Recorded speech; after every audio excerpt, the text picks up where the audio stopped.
The candle between us flickered, its soft glow casting long shadows against the walls of our dimly lit dining room. I had set the table myself, plating the roasted chicken just how she liked it, a glass of her favorite wine resting beside her plate. I had done everything right, just as I always did, just as I always had. But Rachel barely noticed. She sat across from me, one hand idly pushing food around her plate, the other wrapped around her phone, her thumb scrolling, scrolling. The silence stretched between us, thick, suffocating. I waited for her to speak, to acknowledge me, to glance up and offer even the smallest scrap of warmth. But she didn't. I swallowed hard. "You haven't touched your food." Rachel sighed, her thumb never pausing.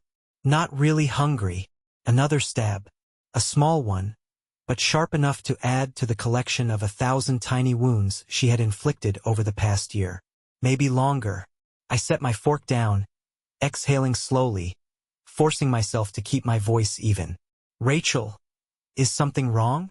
She didn't answer right away, and for a fleeting moment, I thought she would ignore me entirely. But then, she finally looked up, barely.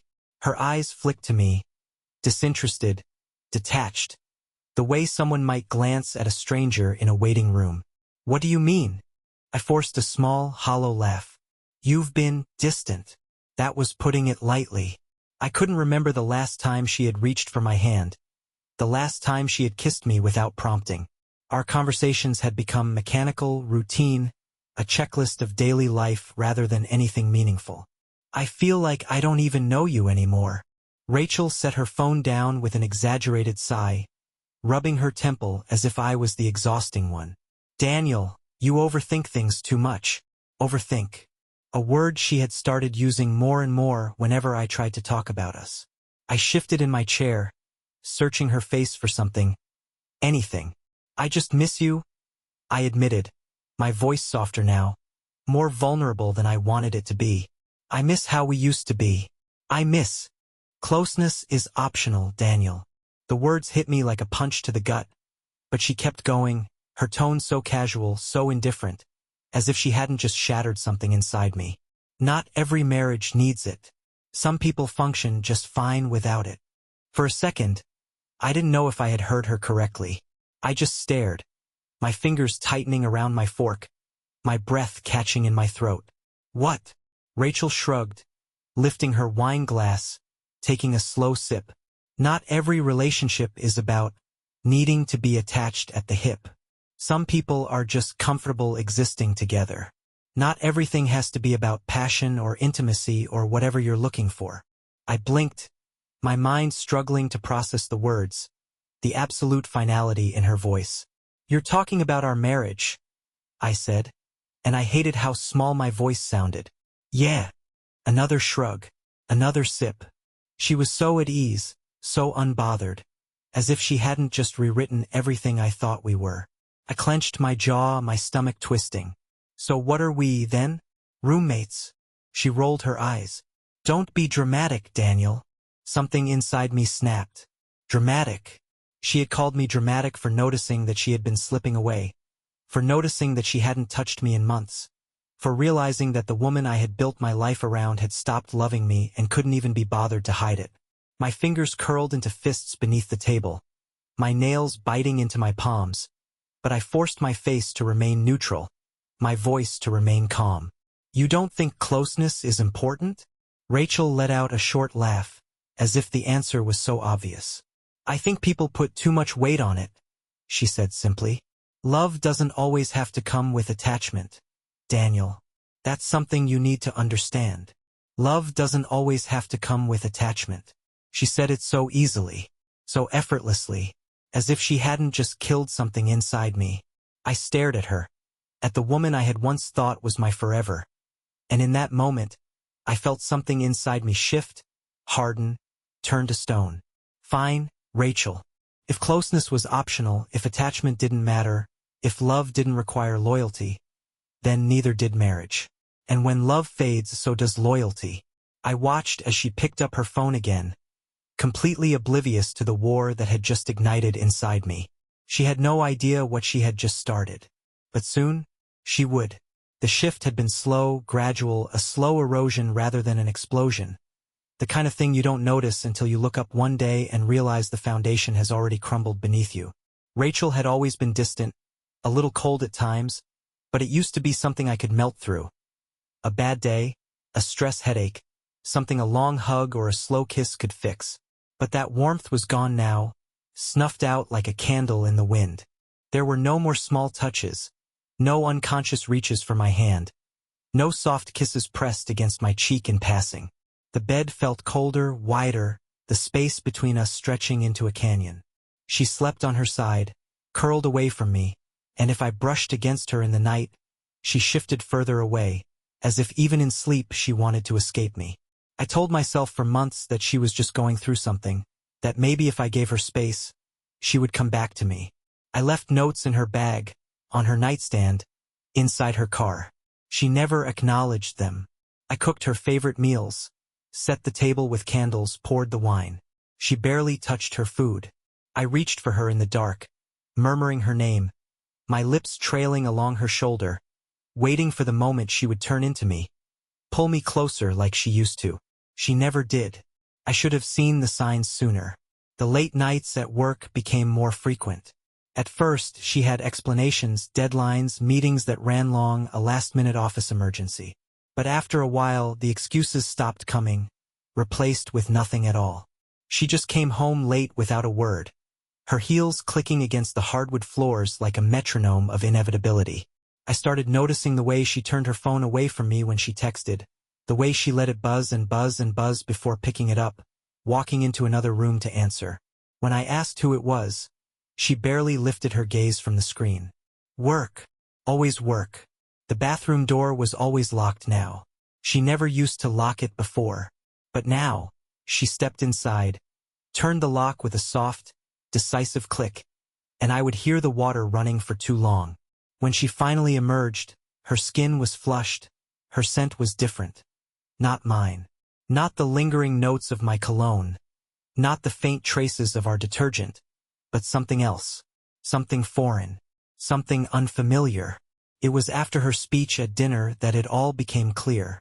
Closeness is optional, Daniel. Some people function just fine without it. It had felt like a slap, a slow, deliberate stripping away of everything I thought we were.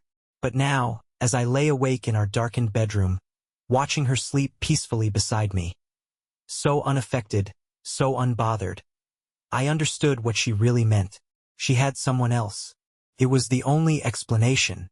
It had to be. I replayed every conversation, every late night, every shift in her behavior, and suddenly, the puzzle pieces that had been scattered for months clicked perfectly into place.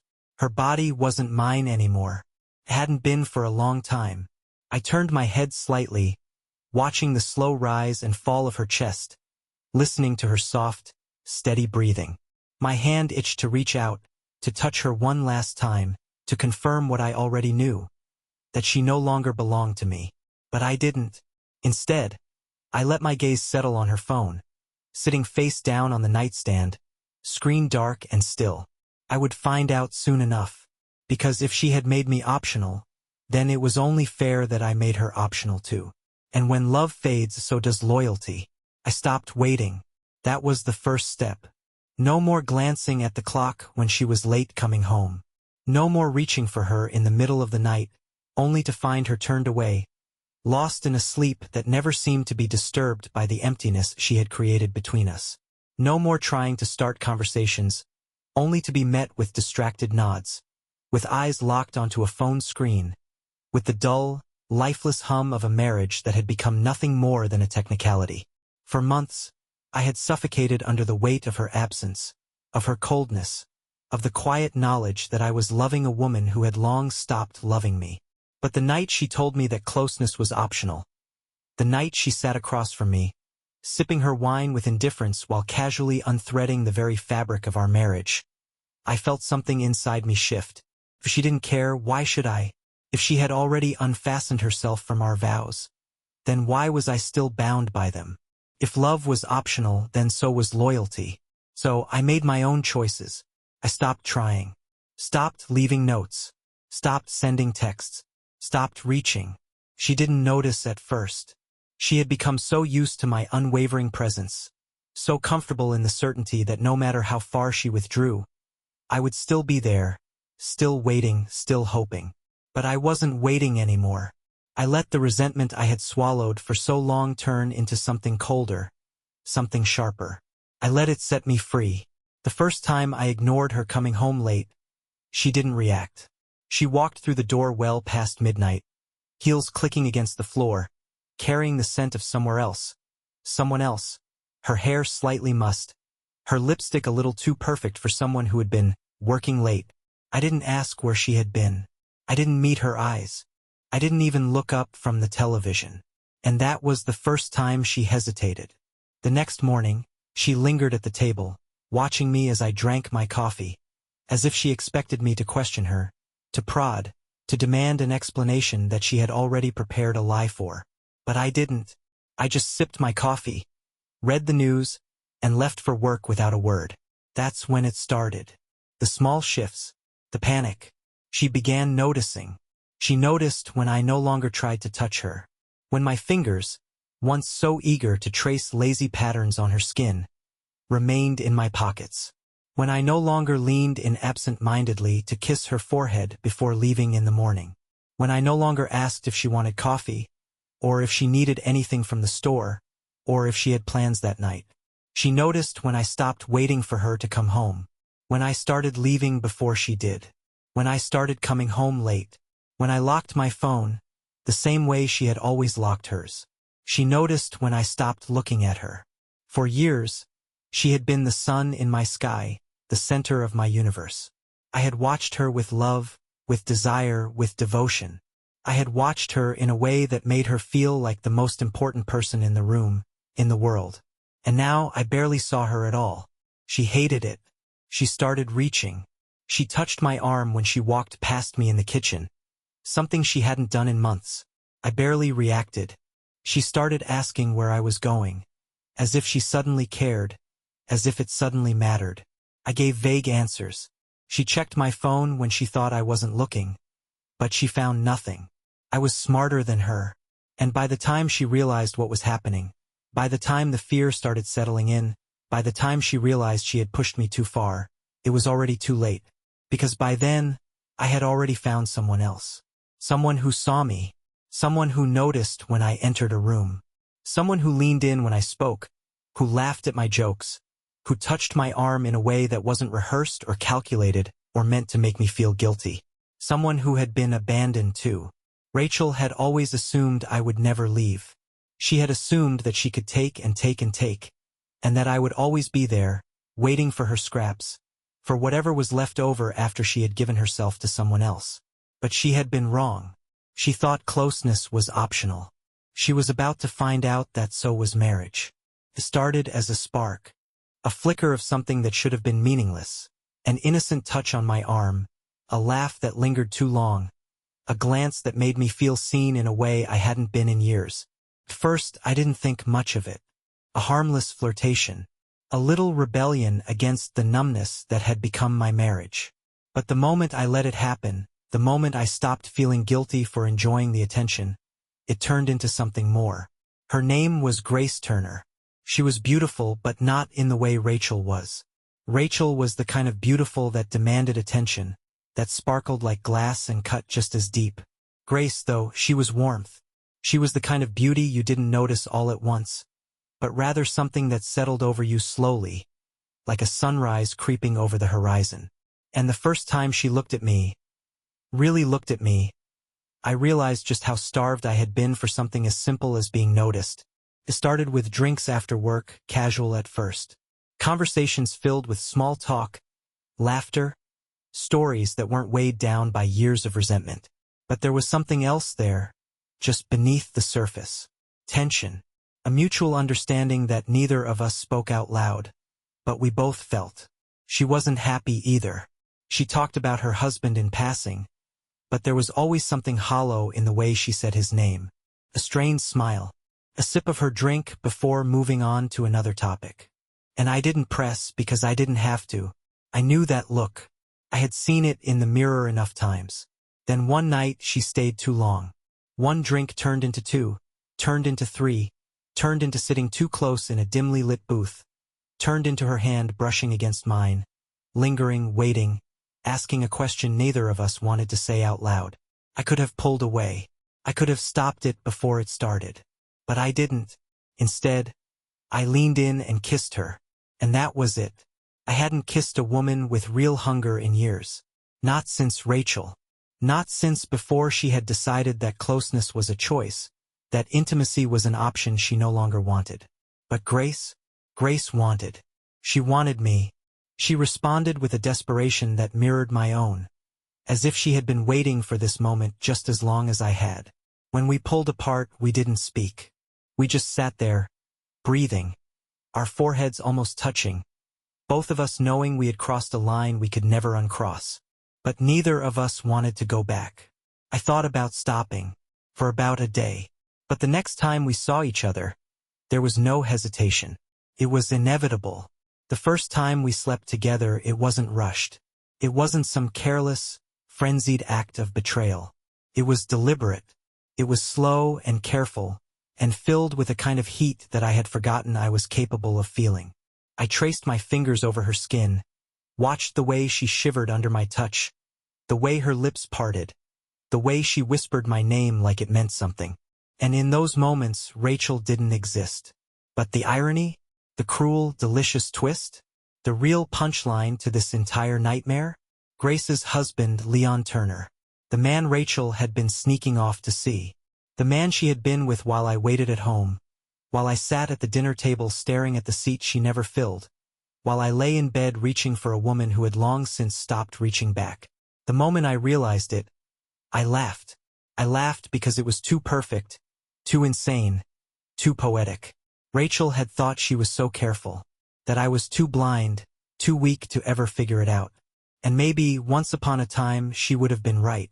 But not anymore, because now I had her lover's wife. Now I was the secret.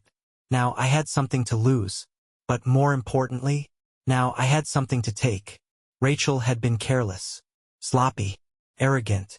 She believed herself to be untouchable, so certain that I would always be there, always waiting, always hoping. She thought she could take and take and take, could starve me of affection, of intimacy, of love, and that I would still stand by her side, that I would still look at her the same way, that I would still belong to her. But she had never considered the possibility that I might belong to someone else. And that's what made this all so delicious, because Rachel had spent years withdrawing, retreating into herself, walling off her emotions, treating our marriage like a convenience rather than a connection. But the moment she realized that I had stopped chasing her, that I had stopped waiting for her, that was when she began to notice. It started subtly at first, like an animal sensing a shift in the wind, an instinctive reaction to a threat she couldn't yet see. She began coming home earlier, no longer stretching her nights as late as she used to, no longer taking her time to return from wherever she had been. The first time she walked through the door before I did, she looked surprised, as if it hadn't even occurred to her that I might not be home waiting for her. And then she began touching me again. The first time it happened, I was standing in the kitchen, pouring myself a drink, thinking about Grace, when Rachel brushed past me, her fingers lightly grazing my lower back, a touch so casual, so meaningless, that I almost didn't register it at first. But then I saw her watching me, waiting, and I realized she had done it on purpose. She was testing me. I took a slow sip of my drink, didn't react, and walked right past her. The next time, she tried kissing me. It was late. I had just gotten home, my body still humming from the warmth of Grace's touch, from the ghost of her lips on my skin, from the scent of her still clinging to me.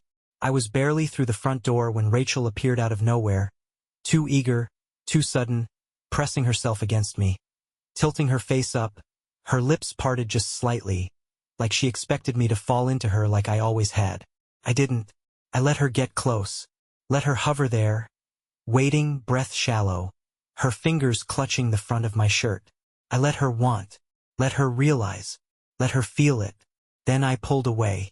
Her expression faltered, just for a second, just a flicker of realization. She knew. And that's when the questions started. Where were you? A simple one at first, asked offhandedly, but with a sharpness in her voice that hadn't been there before. You've been out a lot lately. A little push, an attempt to plant doubt, an invitation for me to reassure her, to explain myself. I didn't. I shrugged, told her work had been keeping me busy. She didn't believe me, of course, but she also knew she couldn't push too hard. Not without exposing herself. And that was the best part. Rachel had spent so long sneaking around, so long covering her own tracks, that she couldn't accuse me of anything without bringing her own sins into the light. She had built the perfect trap for herself. So she did the only thing she could. She tried harder. She started dressing differently, wearing perfume again, cooking dinner, something she hadn't done in years, laughing at jokes she would have barely acknowledged before, and touching me, always touching me, a hand on my arm, a brush of her fingers along my neck, a slow, deliberate squeeze of my thigh under the table. But none of it mattered, because it wasn't real, and worse, she could feel that I knew it. The final blow came the night she tried to seduce me. She stood in the doorway of our bedroom, wearing nothing but the silk robe I had once loved, the fabric slipping off her shoulder just enough to make her look like the woman I used to crave. Her voice was soft, too forced, as she murmured my name, stepping closer, reaching for me, trying to pull me back into something that had died a long time ago. I let her get close, let her touch me, let her see. And then, when her lips were just inches from mine, when her body was pressed against me, waiting for me to respond, waiting for me to want her, I turned away. Her breath caught, her fingers twitched against my chest. And for the first time in years, I saw something in her eyes that I had never seen before. Fear. Not fear of me. Fear of losing me. Because she knew. She had spent so long pulling away. So long taking me for granted. So long treating my love like something that was simply owed to her. But now, for the first time, she wasn't the one walking away. And that's when it hit her. That's when she finally understood. She had lost me, and she would never get me back. Rachel had always thought she was untouchable. She believed she could keep me at a distance, keep me starving, and I would still wait for her, still sit quietly at home, still remain hers despite everything. She believed that she was the only one with secrets, that she was the only one who could manipulate, that I was too weak, too devoted, too blind to ever stray. She thought she had all the control, until the night she followed me. I don't know how long she had been watching, how long she had suspected that something had shifted, that the man who had once worshipped her had disappeared and been replaced with someone who no longer cared. Maybe it was the way I stopped looking at her, or the way I started locking my phone the way she used to. Maybe it was the way I smelled different, the way I came home late without explanation, the way I never seemed affected by her presence anymore. Maybe it was because she could feel it, because even when I was in the same room I was gone. But whatever it was, she followed me. She followed me to the little bar on the quiet side of town, the one where I knew Grace would be waiting, where the lights were dim and the air smelled like whiskey and bad decisions. She followed me inside, staying in the shadows, watching from across the room. She must have held her breath as she saw me approach a woman who wasn't her, must have felt her stomach twist as she watched me touch someone else, lean into someone else, smile at someone else in a way I had long stopped smiling at her. And then, she saw Grace's face. She saw who she was. And I swear, in that moment, I felt it. Felt the way her entire world shattered. Because it wasn't just another woman. It wasn't a stranger. It wasn't some random affair she could dismiss, explain away, pretend didn't matter. It was Grace, the wife of the man she had been sneaking off to see. It was perfect. It was horrifying. She stumbled back, gripping the edge of the bar for balance, her face pale, her breath coming in short, panicked bursts. She had spent months lying to me, had spent years treating me like an afterthought, had spent our marriage making me feel invisible. But now she knew. Now she understood what it felt like to be on the other side. I let her stare. I let her take it all in. The way I whispered in Grace's ear, the way my hand rested on her thigh, the way Grace laughed, the sound soft, sweet, natural. I let her watch as I leaned in, as our lips met, as I kissed Grace the way I hadn't kissed Rachel in years. And then, finally, I met her eyes, and I smirked. Not with guilt, not with hesitation, not with fear, but with satisfaction, with triumph. Rachel's lips parted, her breath coming in shallow, broken little gasps, her hands curling into fists at her sides. This wasn't how it was supposed to go. I was supposed to break. I was supposed to beg. I was supposed to be waiting at home while she lived her secret life. But now I was free. I turned back to Grace, ignoring Rachel completely, and I knew that must have been the worst part. The fact that I didn't even care enough to acknowledge her pain. She ran. I didn't watch her leave. I didn't need to. I knew exactly where she was going, knew she would stumble out into the night, hands shaking, stomach twisting, while burning the back of her throat as the truth of it all settled in. She would go home, alone, to the house that had once been ours, to the bed that had once been warm, to a marriage that no longer existed. She would sit there, staring at the walls, the silence suddenly deafening, the weight of her choices crushing her. She would think about the times she had ignored my calls, the times she had turned away from me in bed, the times she had gone out, knowing I was waiting at home, knowing I was wondering where she was, wondering why I wasn't enough. She would feel it all. The same rage, the same betrayal, the same sickness that had rotted me from the inside out. She would taste her own poison. And that bitter taste? It would never leave. Rachel tried to fix it. She tried everything. The moment she saw the walls of her world begin to crack, she scrambled to patch them, desperate to keep the illusion intact. She played every card, used every tactic, every trick she had perfected over the years, the same ones that had always kept me under her thumb. But this time, nothing worked. She started with apologies, fake and shallow at first, the kind of empty words she thought would be enough to pull me back in. She swore she had made a mistake, swore that she had just been lost, that she never meant to hurt me, that she still loved me, that we could fix this. But I saw the way she blinked too much when she spoke, the way her voice wavered, not out of sincerity, but out of fear. Fear that I wasn't listening, fear that she was too late. When words failed, she tried tears. And Rachel had always known how to cry beautifully. Tears slipping down her cheeks at just the right moments. Her voice trembling in a way that made her seem so fragile, so wounded. But now, as she sobbed, as she clutched at my shirt, as she begged me to believe her, to stay, to come back, I just looked at her. I didn't soothe her. I didn't wipe away her tears. I didn't pull her into my arms like I once would have. Instead, I laughed. I laughed, and the way her face shattered at the sound of it, the way her lips trembled, the way her hands fell away from me as if she had touched something burning, the way her breath hitched in her throat as if she had just been struck. It was the most satisfying thing I had ever seen. Closeness is optional, right? I whispered, leaning in, my voice just for her.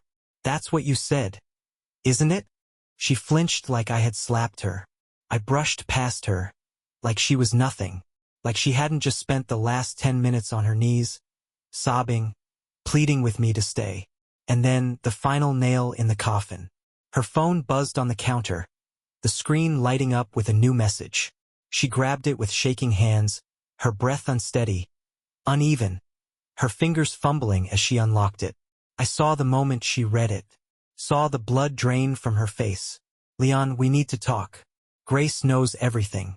A strangled noise caught in her throat, her body locking up as if she had just been submerged in ice. And then, the second message. From me. So does everyone else. Rachel gasped. I watched her eyes dart wildly across the screen, watched her lips part in horror, watched the realization consume her. She barely managed to whisper the words, barely managed to force them out of her shaking mouth. Daniel, what did you do? I smiled. I had exposed everything.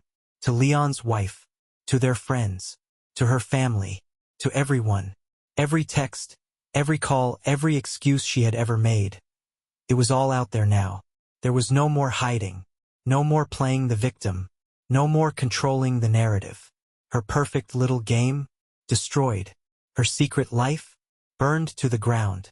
And as she stood there, trembling, barely holding herself together, I saw something in her eyes I had never seen before. Real, genuine fear. Because Rachel had always been good at keeping up appearances, at staying ahead of the lies, at twisting things just enough to make herself look innocent. But now she had lost control. And Rachel without control was nothing. I left her there, frozen. Phone still clutched in her hands. Her breath coming in short, panicked bursts. I didn't say another word. I didn't need to. She already knew it was over. When I got home that night, I imagined her sitting alone in our empty bedroom, staring at the walls, staring at nothing, knowing that there was no way out of this, that she had done this to herself, that she had ruined our marriage long before I ever did. And I slept better than I had in years. I walked away untouched, unbroken, no regrets, no guilt, just freedom. Rachel was left with nothing. Leon, his marriage was over. His life, in ruins. And Grace? Grace was with me. I had taken his wife the way he had taken mine. But unlike Rachel, I hadn't just stolen something out of spite. I had found something real. And Rachel?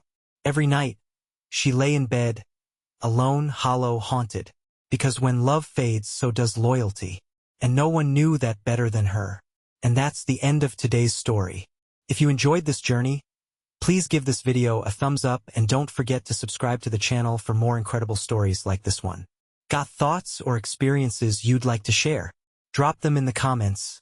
I'd love to hear from you. Thanks for watching and I'll see you in the next one. Take care.